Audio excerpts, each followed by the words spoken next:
ভগবতে বাসুদেবায়।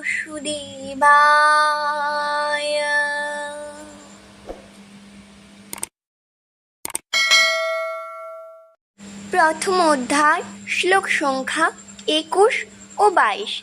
সেনয়োरुभयोर्मध्ये রথম স্থাপয়ামিচ্যুত यावदित्यन्निरीक्ष्यं युध्यकामानवस्थितान् कर्मया सह योद्धव्यम् अस्मिन् রণসমুদ্যমে।